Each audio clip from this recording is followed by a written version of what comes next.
Alaska is our next destination for painting and travel.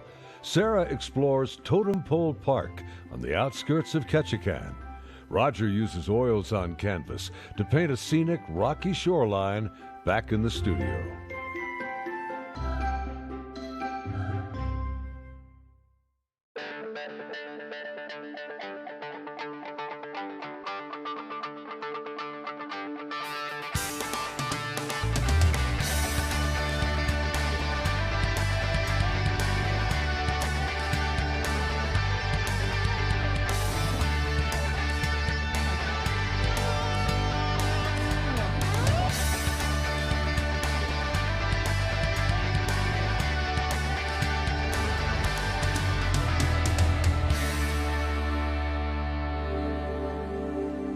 Hi, welcome to Alaska.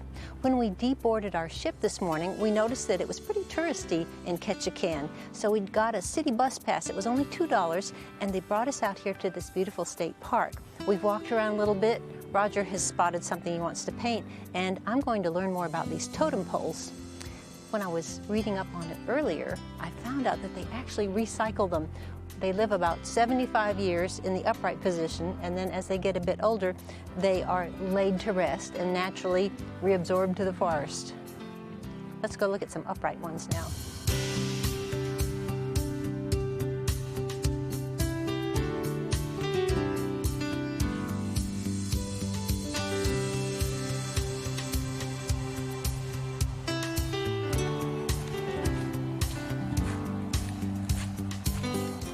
I might do a painting of this subject. I really like it. It's quite simple, but it has some very beautiful features. It's got some very warm greens back here and some cool greens, and then these dark greens up in the tree. It's quite lovely. And then we've got, in the background, we've got those mountains.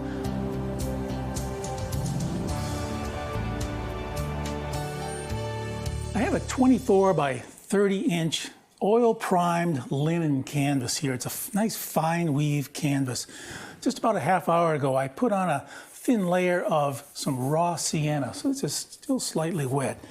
And for my oil paints here, I have titanium white, ultramarine blue, I have a cadmium yellow, and a cadmium red. And one nice thing about using such a limited palette is I have a better chance of creating a lot of harmony within my painting. I like this scene. It struck me right away. I just like the composition. And often when I'm out in the field, I know almost immediately what I want to paint. Not always. Then we have these mountains back here that are shrouded in the clouds. And then this angle down here, that's the shoreline. So it's a pretty simple composition, and I often like that about compositions. Sometimes the more complex I get with subjects, the more trouble I run into. So this is a nice simple composition I think will work fine. I'm starting with my darks, and I'm going to work towards my lights. I'm just using a large brush. This is just called blocking in, just blocking in my large shapes. And I could even use a larger brush. Let's get this 1 inch brush here. I'm just dipping into all three colors. I'm going to add some white to that. And generally I don't add white right away, but this is fairly light down here. I don't want to get too dark. I have a tendency in a lot of my paintings to get too dark. And I'm applying this fairly thin. Some of this raw sienna is kind of showing through, gives a nice base. Wash my brush, put some of that water back there. I'm still using the three colors here. Of course, I don't want to use too much yellow or red. It's mostly the blue tone. It's quite dark, maybe a touch of white. That's too light. You have to adjust these colors all the time. That's during the process of painting.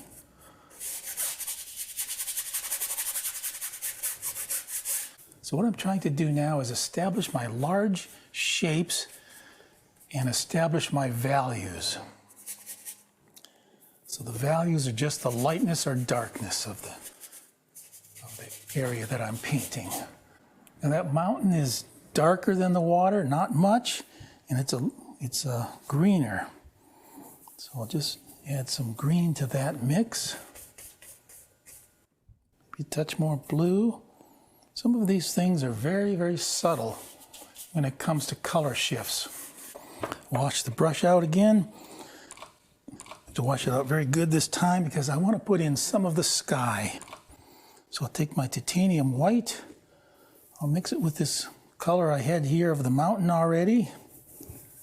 It's a very, very gray sky. Now with these three colors, my red, yellow, and blue, I can make a nice gray. And if it gets too warm, I just add more blue.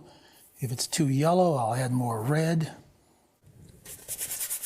I can see that's too cool right now. So what do? I can just add more yellow and red to that. It doesn't look too cool on my palette, but when I put it up here, it just looks too cool. It's also too intense. So I'll add more white, touch more blue, and that's getting closer to what I want. These are subtle differences. This is too blue, that's too red. This is a little too intense, although it's getting gray. Then I added more of the red and yellow. That's about the tone and the value I want. It's very gray, so I'll mix more of that. Now that I've found the right combination. I like to get all these areas of my canvas covered because from that point, then I can more easily know what to adjust. These greens here, these dark greens, are going to look totally different against this yellow than they do this pale gray color. So one of my first priorities always is to kind of get these areas blocked in and the big areas covered. And that way I can tell where I need to go from there. I'm not thinking about this as a tree right now. I'm thinking about it as an abstract shape. And I want to get as many nice shapes in here as I can. So I'll think about it more as a tree later on in the painting. But right now it's all about the composition and the values. If I don't get these parts right, then no matter how much detail and so on I add later, I won't be able to make the painting I want unless these large shapes and values get established early on. Now as I look at this more carefully, I can see that my trees come right down to this water line in the background. So I'm going to move this water line up here. So that'll be the water back there. And so I'm going to adjust that slightly. Another reason I'm just using three colors here is I want to show you how much can be done with so little. You don't necessarily need all the other tube colors in the rainbow in order to make a painting. Now another major consideration I have when I'm doing this is I like the idea that I have one large shape in here now. So now that I have this placed in, I need to look at it carefully all the time and begin to refine that without losing this large shape. Right up here we have a beach area, which is very gray. So I'll mix my red, yellow, and blue again. That'll make a gray. I can see that's too green, so I'll add more red to it, red and blue. This is always a matter of comparing one area of color and value against the colors and values around it. It's really easy to get too much color in a painting, and that can easily bring a painting down very fast. So I like to use these grays, these more muted colors, and then if I need an accent later on, I'll have room for it. If all these were bright, then there would be no room for an accent color. So we'll keep all these a little bit dull. And in nature, really, they are that way. They aren't quite as bright as you might think often. Back here we have a different line of trees. Now here is where I start developing this area and getting some interest in here with different shapes. A large bush here or shrub or something that's got some rim lighting on it. This one has a bit of rim lighting on it too. Yellow, blue, of course make green. Touch of red will tone that down so it's not quite so intense. Now I don't necessarily have to follow every value and color shift in this photograph that I see. If you know, I need to use my own interpretation of this, and if some areas need to be lighter, then I'll just make them lighter. So my intention is not to copy this photograph just as it is. Let me grab a pile of titanium white. I'll mix that sky color once more. Blue, yellow, and red, that's all there is here. So I can't go far wrong. I'm going to make this slightly lighter. This is a little too warm. I think some of that raw sienna is coming through. And as I look at this whole painting, I can see that right in here, this is the brightest part of the painting. Now this is far from white. Here, I'll show you. If I take pure white, you can see how much lighter that is than this color here. Yet when I take that off, this really becomes the lightest part of the painting. So I want to keep something in reserve for some very light accents. And when using oil paints, it's often easier to put one wet color over another wet color by using the brush sideways. If I use it straight on, I'll dig into this wet paint, and I won't be able to apply this color or this value here without it mixing with this, because this brush is going to dig in too much. But by using it on the side, it helps me to put this new value and color over this already wet paint. If a color doesn't look good or it just doesn't feel right, you know, it's easy just to wipe it out and start over. That as opposed to keep building and building on the same area, because often that can just lead to more trouble and some dirty colors.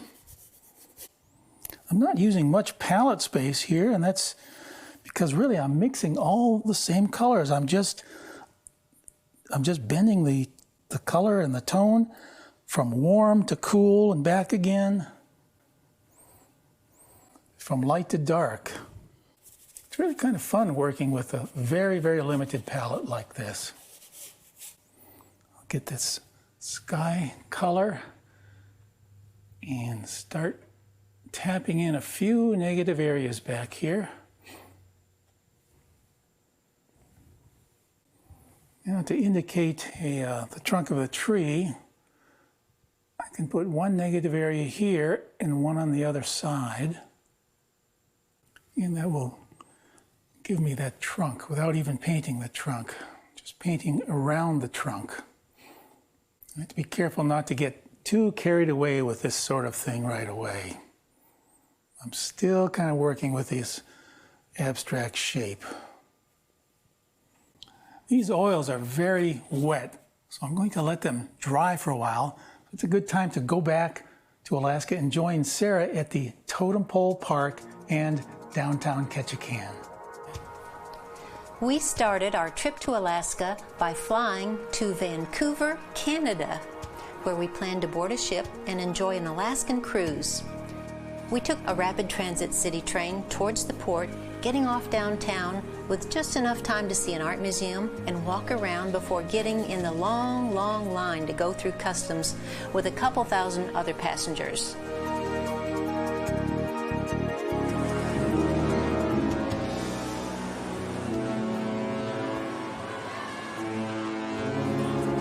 It was worth it though.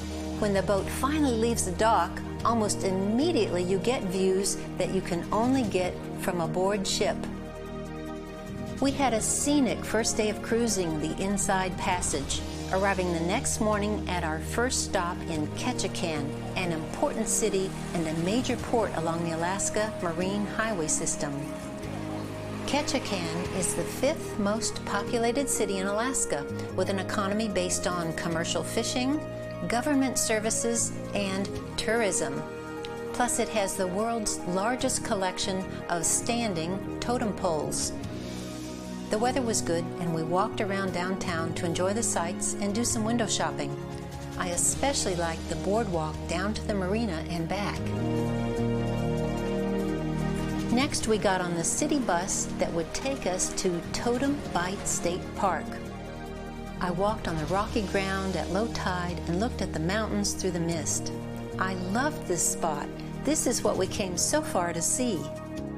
We had such a long airplane flight to get here. We didn't want to take a little seaplane tour, but that's very popular. The sky is just dotted with them.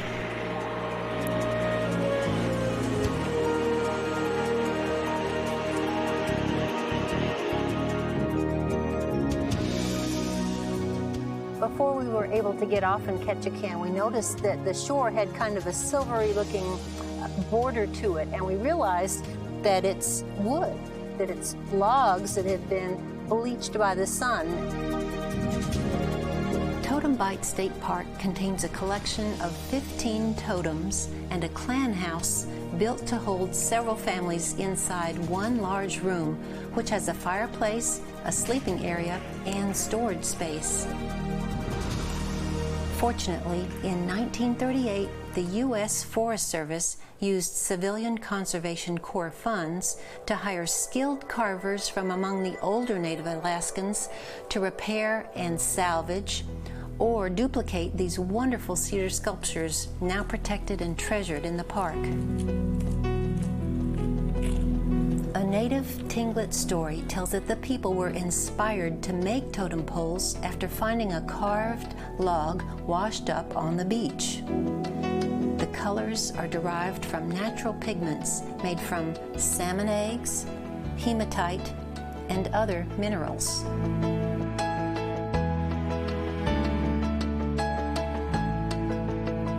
It was time to head back and take our last look around before reboarding our ship. Roger made several quick sketches of passerbys. I thought about how much more there was to see here, but shore time is limited and there are many choices.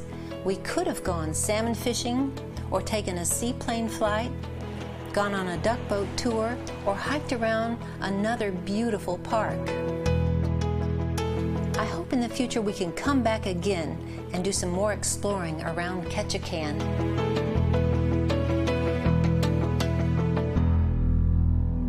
Well, we were fortunate enough in Ketchican to have some good weather because it had rained several days before. This painting is dry now to the touch, so I can continue with it, and I think I'll begin with the sky.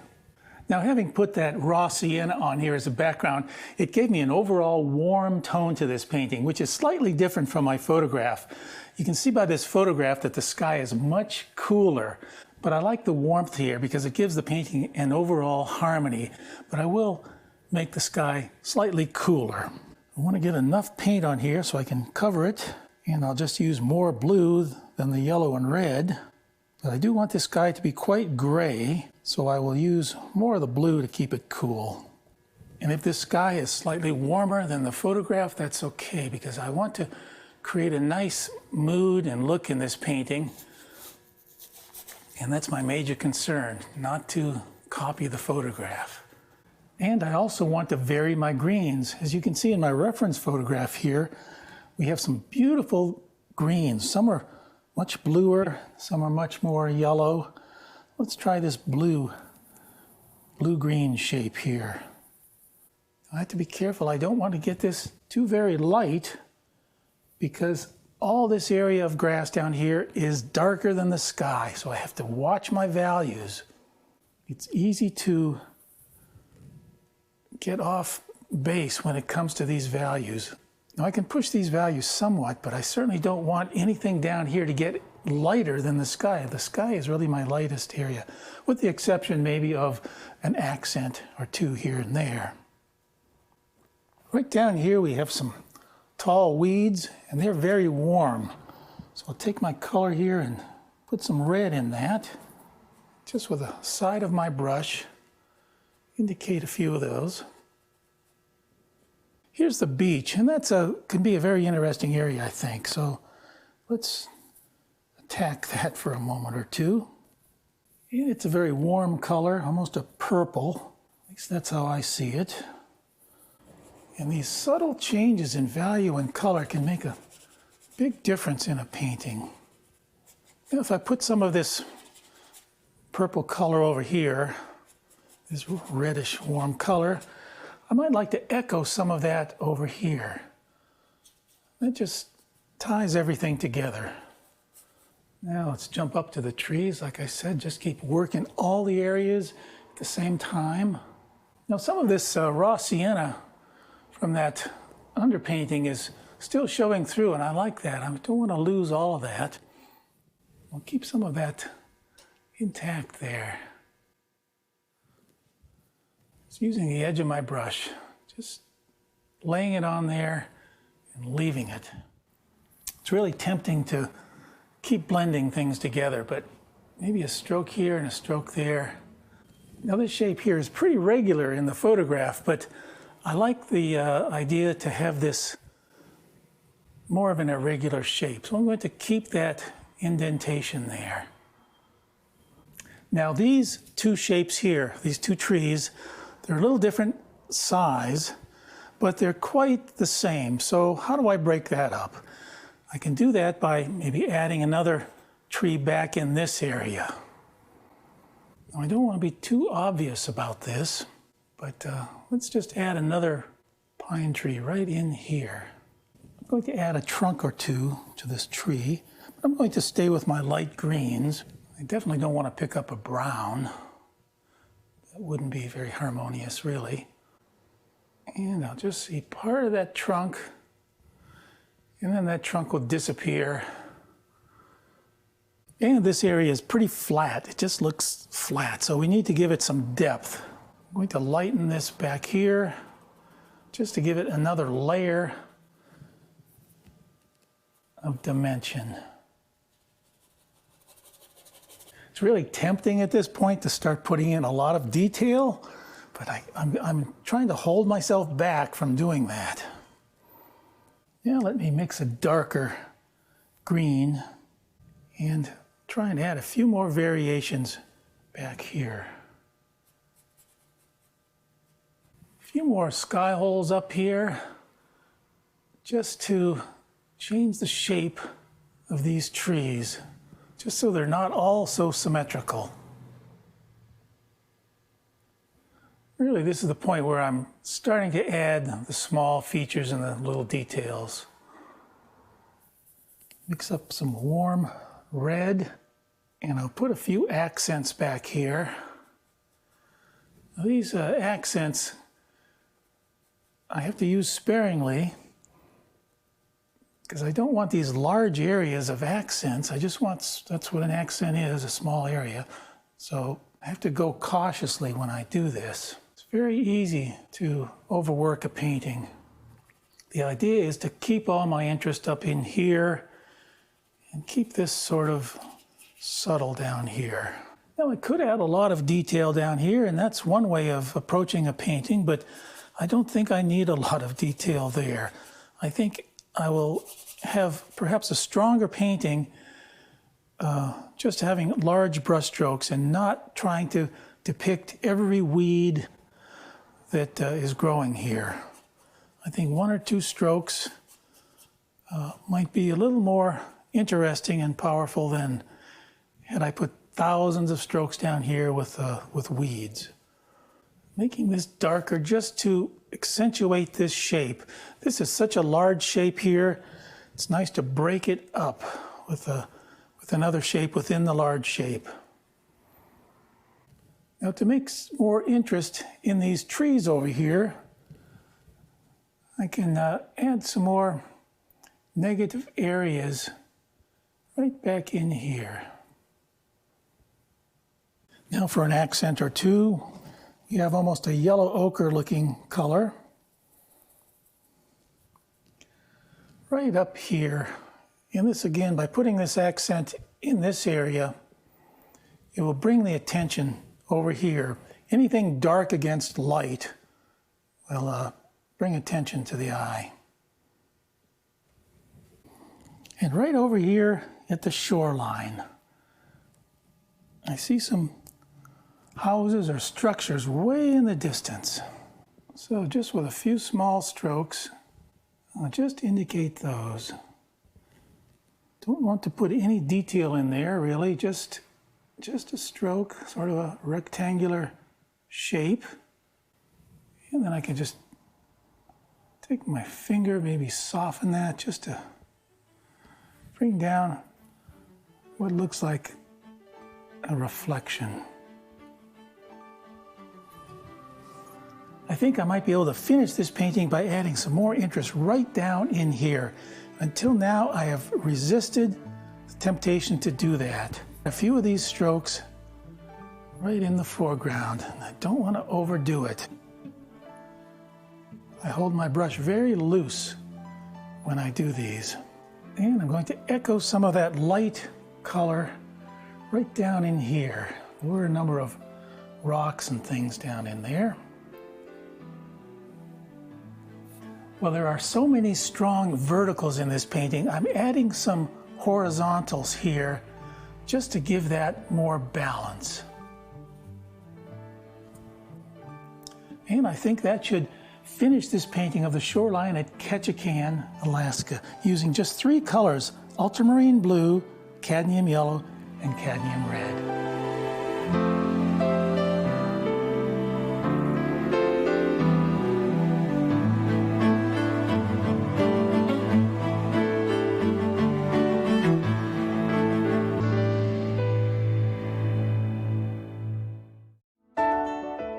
For more information about painting and travel with Roger and Sarah Bansemer, visit paintingandtravel.com.